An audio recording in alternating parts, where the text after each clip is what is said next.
Are you looking for new books to read? Do you like finding a new special author? Are you tired of the same old books from the same old authors? Well then, welcome to Discovered Wordsmiths, a podcast where you can hear from fantastic new authors. Join Stephen Schneider as he finds and talks to authors you may not know, but authors that have worked hard to write great new books. Hear about their book and why you should check it out. So sit back and listen to today's Discovered Wordsmith.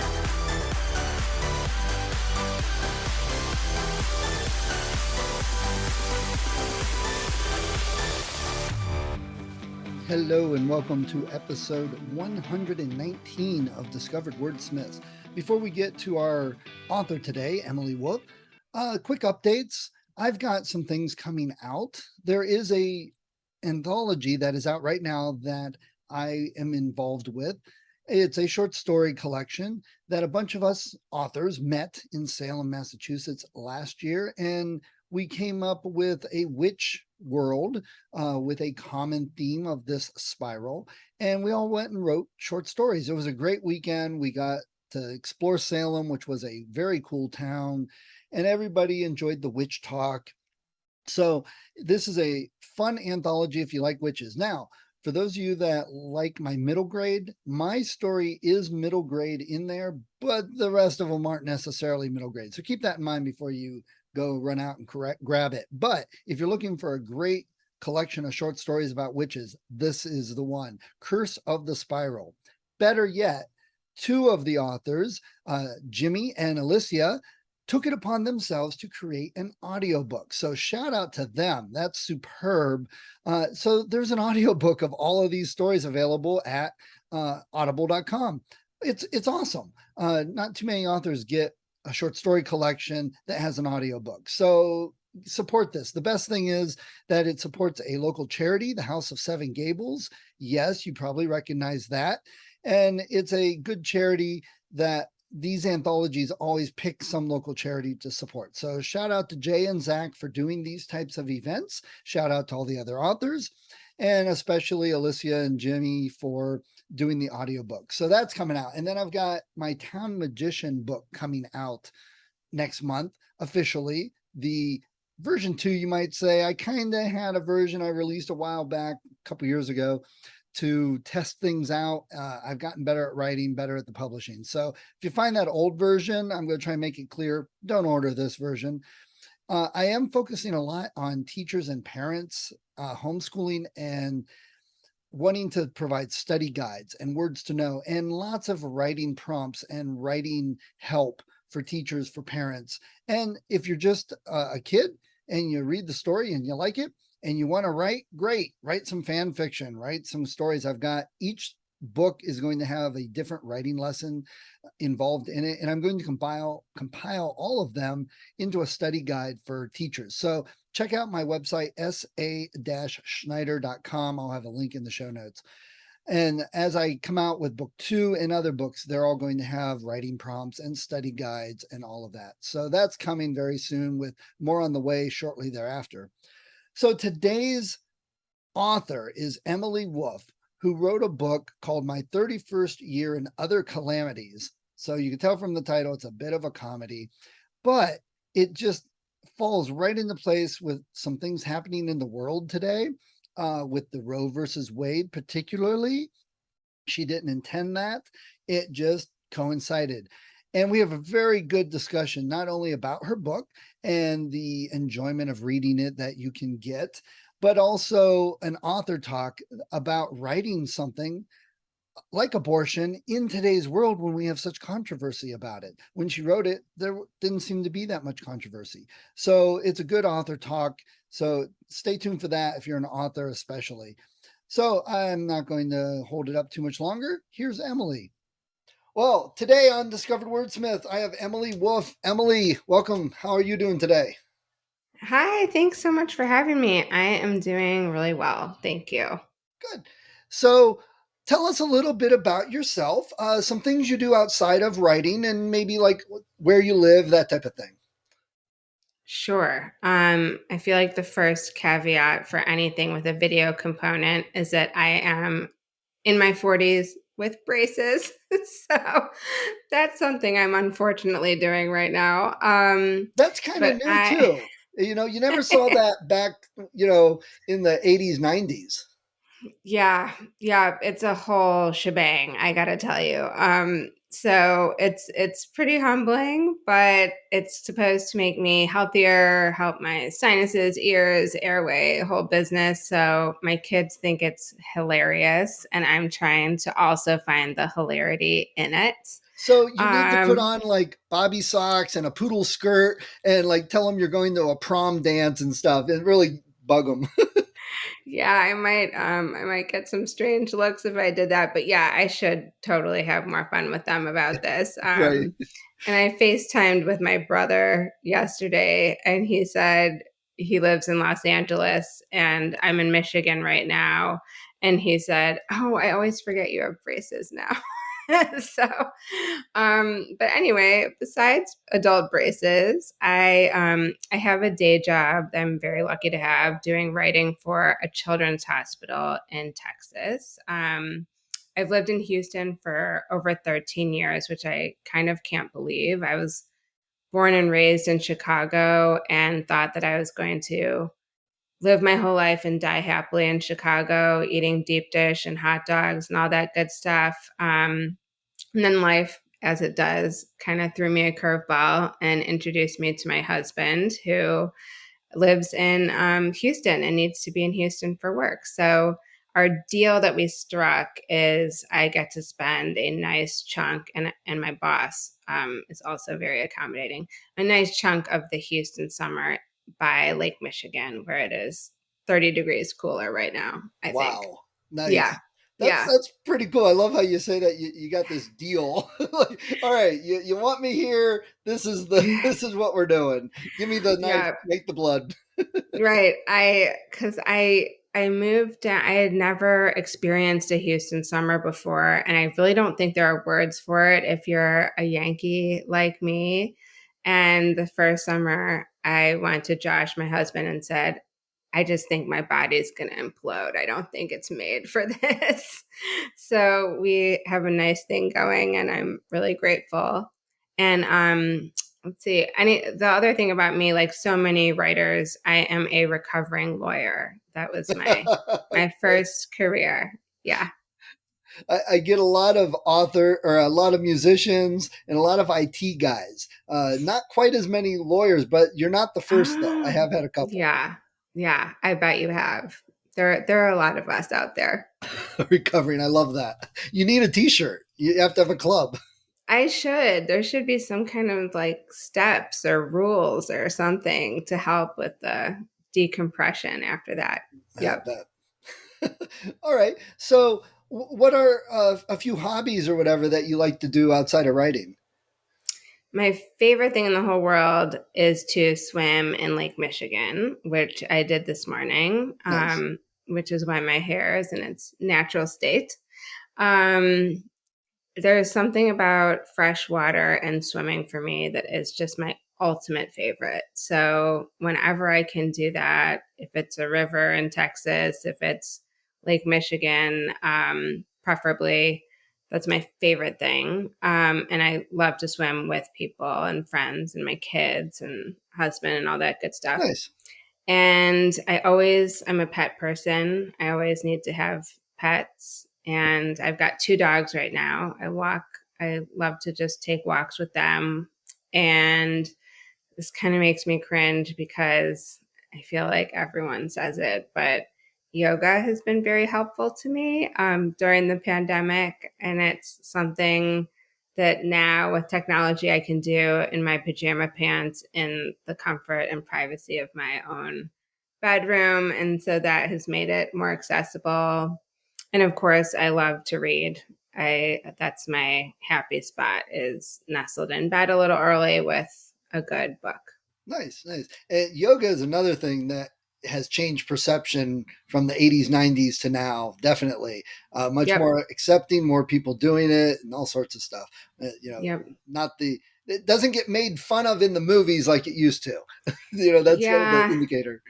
I know. I think it still gets made fun of enough though, and I'm like a closeted yogi, but I do love it. Well, I hear it. So many people are finding so much benefit from it for strength building, but flexibility, mindset, all that. So it's hard to argue when you got so many people saying how great it is. Uh, True, and it's been around for like a couple thousand years, so there's something to that as well. There must be. right, right. So let's talk a little bit about your book. It's called My Yeah. 31st Year and Other Calamities. Yep. So, what made you start writing? Well, I think that I, like many lawyers, I still am, but I'm less so, but was after college really risk averse. And I thought about getting my master's in creative writing, but saw a much clearer path to financial independence, shall we say, through law school. So I went to law school. I practiced law. I think that really informed my writing. I did a lot of writing, legal writing. But once I came through what a very good friend of mine calls the gong show of my 20s and early 30s, and I had a little space from that, I didn't see that type of experience, like the real messy stuff reflected. I read a ton of fiction, a ton of women's fiction, and I didn't see it reflected as honestly as I would have liked to read about during that time in my life. So a story just kind of landed in my head, and it happened to be at a time in my life where I had the support and I could make the transition to trying to reduce it to writing. And that was back in 2011. So I had a 6 month old and I thought, oh, and no childcare. And I was doing contract legal work at the time. And I thought, oh, I'll write in my spare time. Um, and so that was a great exercise in patience and determination, I think, because I had a second child and moved homes, and like so many women, was sort of in charge of keeping our household going and dealing with our then geriatric dog, our pug. And so it took a long time and there were many breaks, but I just felt this drive to get this story down. So I eventually did. Okay, so is this a memoir or is it a totally fiction story or is it kind of fiction based on things that really happened? Tell us a little bit about that. It is fiction. I wish my life were as interesting as Zoe, my protagonist's life. But I think probably as all fiction is, it's it's not a memoir, definitely fiction, but I tried to make it authentic and that it represented a lot of feelings that I had. And it opens with a safe and legal abortion, which when I wrote it in 2011 seemed not really like a controversial thing. I am very open about the fact that I benefited from a safe and legal abortion. So there are certain experiences, dating, internet dating. I did all that. My friends did all that. And I really tried to capture the feelings around those experiences and events. And I found that to be a very confusing time of life when society kind of tells women everything's supposed to fall into place and click and just stay there. And everything's supposed to be, unfold perfectly and neatly. That was not my experience. So those feelings I wanted to reflect in the book, but I also wanted it to be really fun to read. So there's plenty of humor in there. And I think that time in life for many women, as traumatic as it can be and messy as it can be, there is a lot of humor in the absurdity of it. So I tried to capture that as well. Nice. Okay. And we are going to talk more about how the political landscape and that with Roe versus Wade has affected the book. Like you said, it was Mhm. legal then, now it's really not, and that changes perceptions of the book. So we'll talk about that in the second half.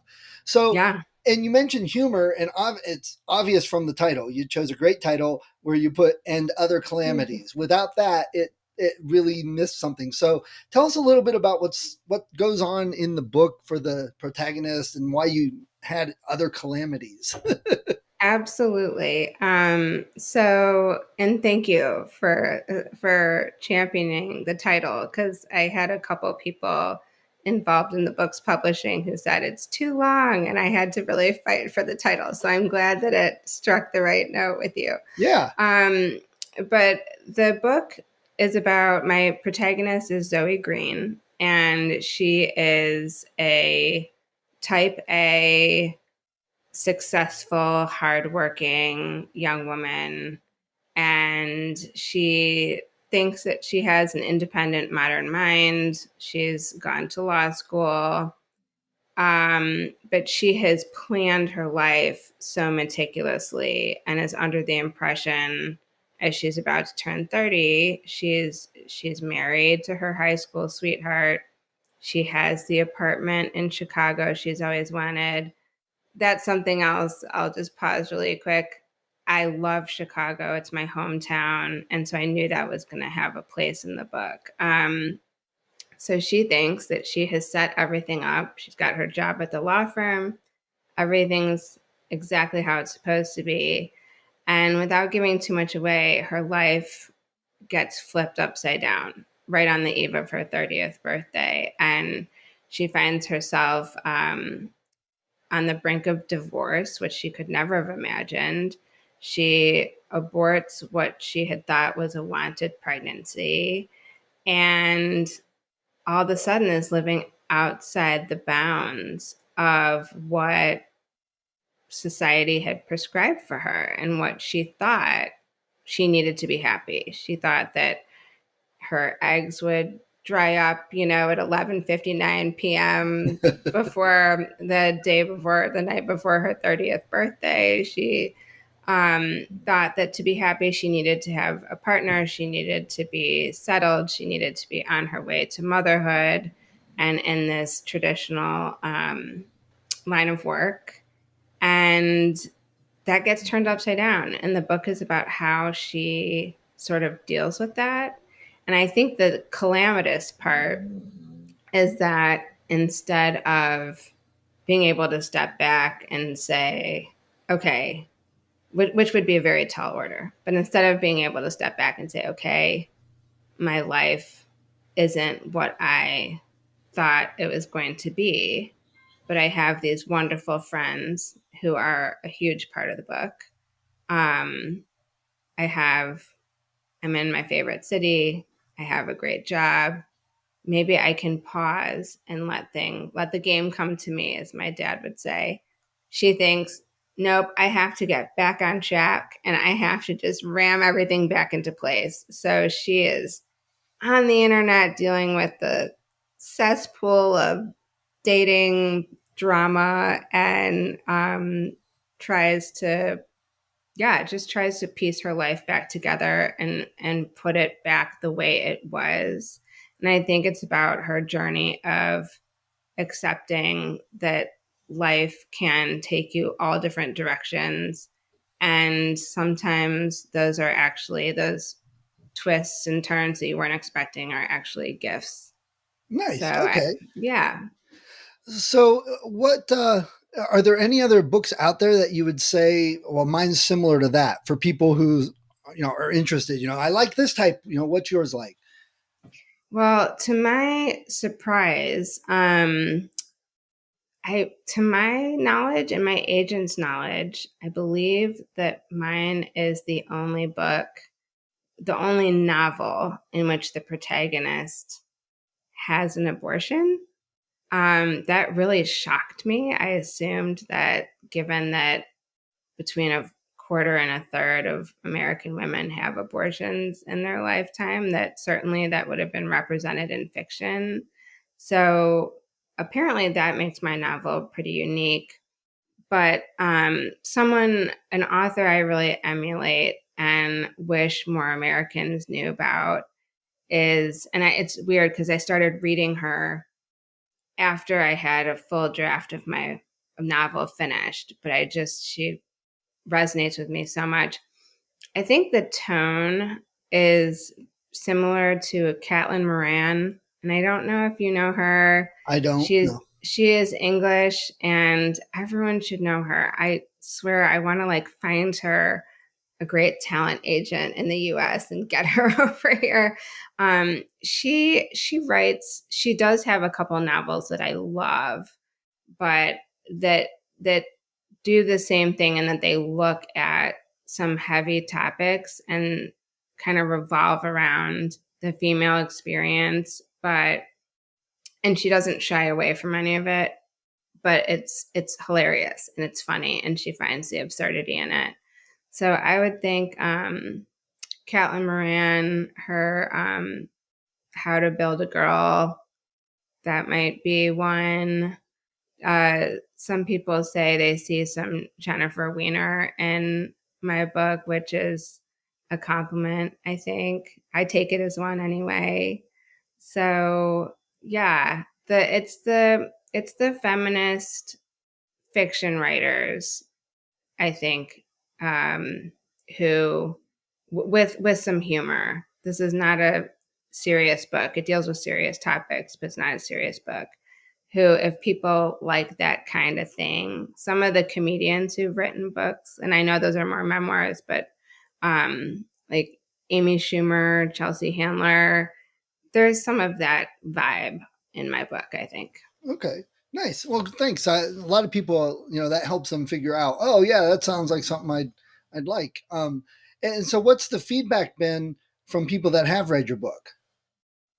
It's been so interesting. I mean, that's actually a pretty loaded question. There have been some people who just won't even read it because they hear in the book world, even in the progressive book world, who hear that the protagonist has an abortion, and so they're done. They're not going to read it, and that's fine. And then, luckily, happily, the people I trust who've read it, and some strangers from whom I got book blurbs, I think that the adjectives they use are different, funny, and all of them have appreciated, which makes me feel so good that the book deals with it has some gravitas in the topics, but is funny, like actually makes them laugh. And that makes me feel great because I have read some fiction that I is important and the topics are so important, but it just feels so devastating to read that I prefer fiction that makes me think, but is also joyful. And I've gotten some feedback that indicates that I may have come close to reaching that goal or reach that goal. Nice. Good. That's always, good to get that validation and for people to enjoy it. That's why we do it. It's like, every now and then you hear about a musician who says, oh yeah, I've played guitar for 40 years, but always in my basement. Music needs to be heard, books Yeah. need to be read. So Yes. yeah, I love Yes. that. Experienced, right. Experienced outside the creator's own head or basement, as it may be. Right. Yeah. Garage, attic, whatever that is. Yeah. So is this traditionally published or indie published? This is indie published. Okay. I don't know if it's right to say, but at this point I think it's fine.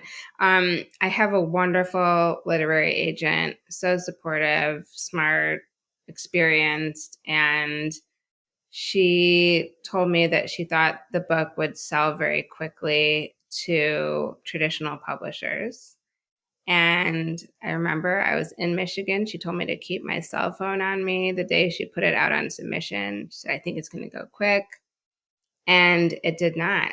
And it was because of the abortion. And apparently, usually in fiction, first of all, we just don't see a lot of that in women's fiction. But if we do, it's like a side character whose life is going down the toilet, or it's the protagonist, but she decides at the last minute not to have the abortion. Like, I'm dating myself, but like Miranda in Sex and the City, she had her abortion scheduled and she decided not to go through with it and had her baby Brady, and it was the best thing that ever happened to her.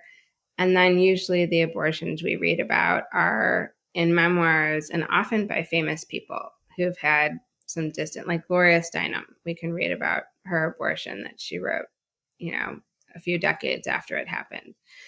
And so my agent said, look, you can put this book in a drawer and wait until the world is ready for it, till the market's ready for it, I should say, and write something else. My second book that's in the works has nothing controversial in it. And then we can try to sell this book later. And I'm usually a real rule follower, and usually I would say, okay, I'm going to do what my agent suggests. But there was something in me that made me so angry about that, because there's women, this is part of women's lives. It has been forever, since the beginning of recorded time. Literally, women have been having abortions, whether they're safe and legal or not. And so I thought, I really could have used a book like this. And I bet there are other people out there who could use a book like this. So I decided to go for it with She Writes Press. And here we are. So, have you noticed in the last month or so any change in your sales or the feedback you're getting based on what's happened in the world, in our country? Well, it's going to be very interesting. So the book doesn't actually drop until August 2nd. So Oh, we're okay. a Okay. couple weeks before. But the conversation around it, I think, has changed a little bit. Uh, when my publicist has scheduled appearances there, it's very interesting because some spaces are still, I think, in shock, and they want to see how their customer base would react to having me come talk, for example. And others have been very eager and said, oh my gosh, this book now is incredibly timely and relevant. And so they've sort of hopped on it. And I think it's opened up some doors for me to engage with readers that I'm really excited about, that maybe I would have gotten before, but certainly piques more interest now. Yeah. Right. Well, I try and get authors on for a second interview at some point to see how things are going. I think you'd be perfect Nice. in about a year to come back and Great. talk about it. Yeah, that would Oh, be great. fun. I'll even make a note, because who knows what's going to be happening with all of this in the next 2 or 3 Who months, let alone knows? year. So Yep. that would be awesome. Well, we'll make a note. We'll plan on it for next summer or I spring. would love that. Oh, I Yeah, hope we're in a better place. I hope yeah, we're in a better place. Yeah, that'd very be much great. so. So, outside of all the political stuff going on affecting your story, if you had a choice, and you mentioned Sex in the City, and I was going to bring that up, would you choose to have this book made into a movie or a TV show? Oh, that's also kind of like a more complicated question than it was 10 years ago, because Yes. now they're so fluid. I mean, I've always seen this book in my head on screen. And in fact, there have been moments where, while I was drafting it, where I would, U2, my favorite band, is a central character in the book. Nice. Zoe's diary is not just like Dear Diary, it's written to the band or members of the band and works in some song lyrics. It's kind of how she processes her emotions and her feelings. And so I would be out walking with my than iPod. I don't think they make those anymore when I was drafting No, I this. don't And think so. I don't think that. And I would hear a U2 song and I would think, I would like kind of see the scene in my book unfold on screen. So I've always seen it as a movie. But what they're doing with streaming series these days, those are very cinematic too. So, gosh, if I had to pick, I think I got to go with movie, but Netflix is free to call me. Yeah, and like you said, it's changed so much. Authors, oh, make it a movie because it's big and that's where you make the money and stuff. And TV is not as good, but that's not true. The streaming shows are doing fantastic, and some are doing better than some movies, and they get to Right. explore character more. Again, I haven't read your book, but based on what I've looked at with it and talked to you about, this really sounds like one of those things that could be a movie for the book story, but it could be a TV show with other adventures happening, like Sex in the City, where there's so Yep. much more to explore with this character and the life and things. So I can see it as both, even. Oh, wouldn't that be dreamy? That would be so wonderful. And the musical component. I mean, I see your Motley Crue t-shirt Oh, and so I know you feel this, but music is a really important part of her emotional journey and processing. And so there could be a great musical element and to a something on screen. And I think readers will be happy with where they leave Zoe at the end of the book, but also, yes, like Sex in the City, there's so much more to see from her and her development that, yeah, it could go a million different yeah. directions. And this is actually Motley Crue, Joan Jett, Poison, and Def Leppard, the stadium tour. I just went to it the other night. So Oh my gosh, that sounds incredible. it was good. Joan Jett, I don't know if it gets any better than Joan Jett. So, You mentioned U2, and actually, I play bass, and Adam Clayton was one of my early influences. So wow. yeah, he plays simple bass, simple lines, Yeah. but their music is simple. It builds through the song, but that's what makes it so powerful. And he doesn't try and overstep what Nope. the song is, but he definitely accompanies it. So he was definitely an early influence, even though a lot of bass are like, oh, he plays simple lines. I'm not linking him. But come on, if you're the rhythm section, he's got that perfected and fits the song very well. And that's a lesson in itself. And a lot of musicians, early musicians, young kids, miss that. So he was definitely an influence of mine. So Oh, that is too cool. Yeah, I the adjective that comes to mind for him, and also you talk about the rhythm section for Larry Mullen Jr., their drummer, is I just find both of them, their playing so elegant. yes, There's something about how it is, they know exactly what their part is that will elevate the song as a whole. So that's a great first influence. Yeah. and it's Early funny influence. you mentioned iPods too, because right now on my iPod I have most of Def Leppard's catalog I've been listening to, and most of U2's catalog. It's just those happen to be the two I'm into right now, so it's kind of interesting. I love that. Yes, YouTube fans unite. Yes, Absolutely. yeah. Okay, so tell us where we can find your book, and do you have a website? I do have a website.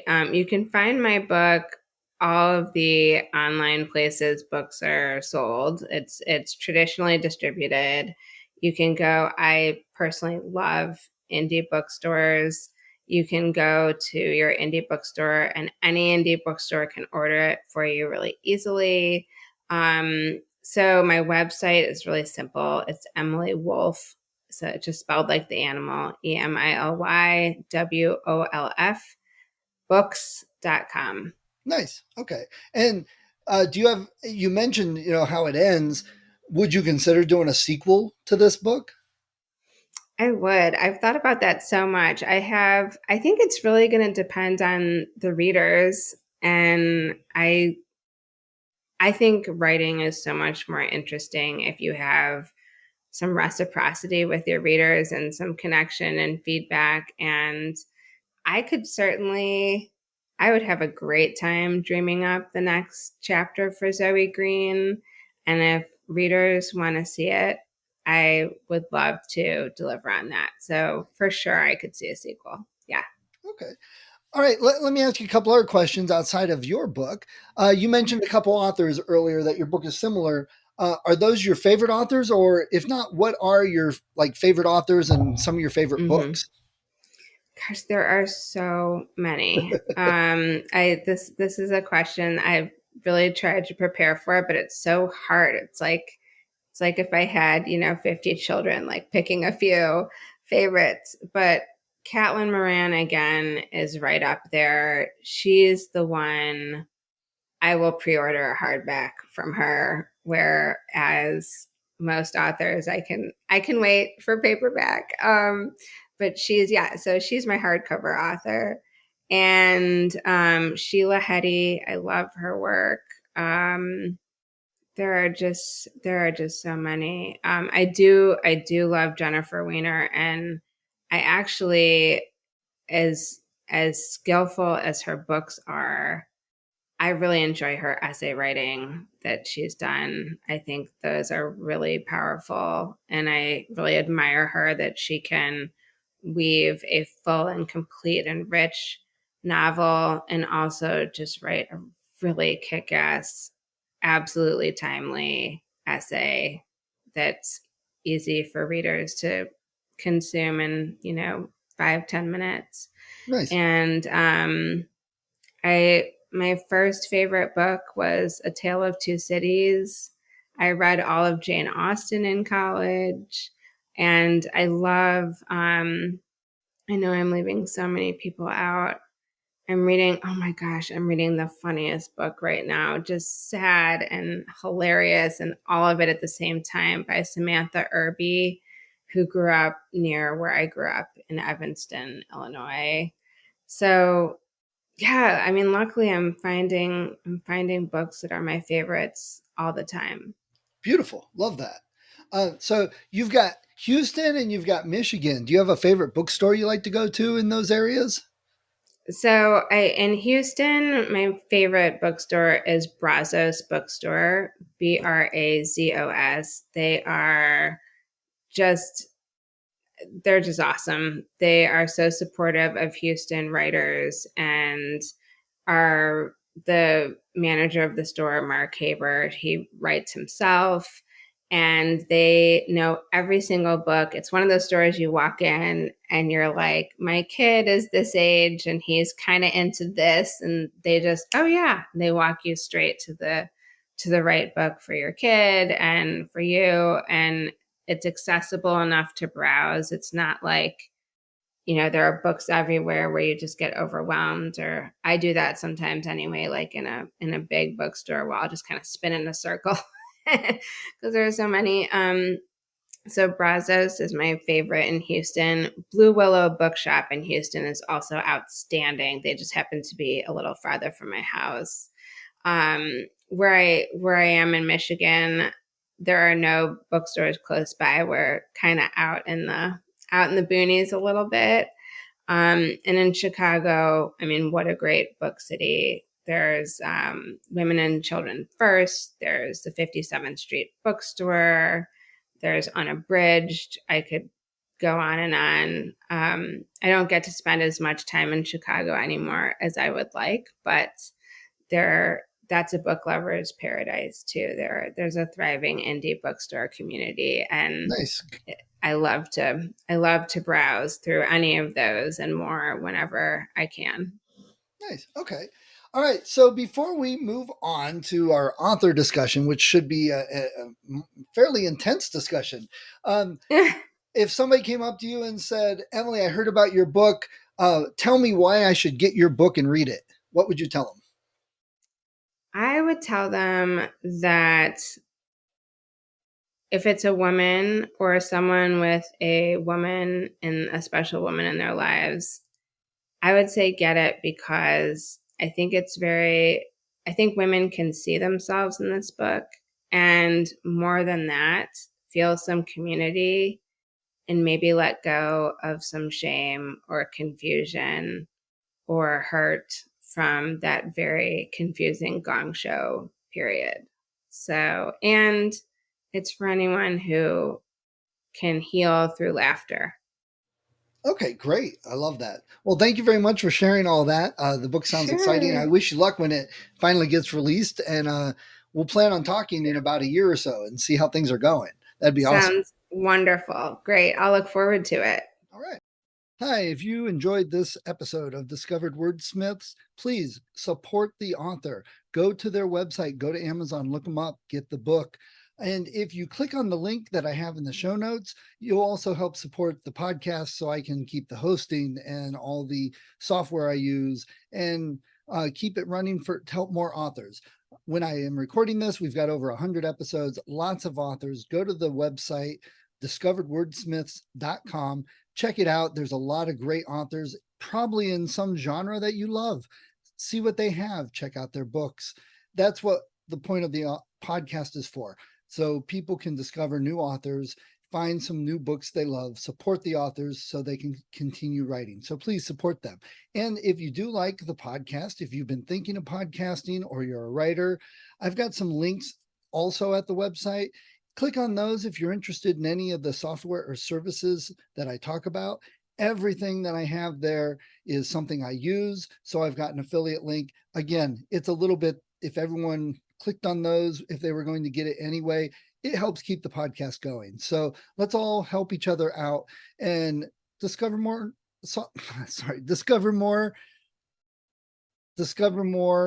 authors to read.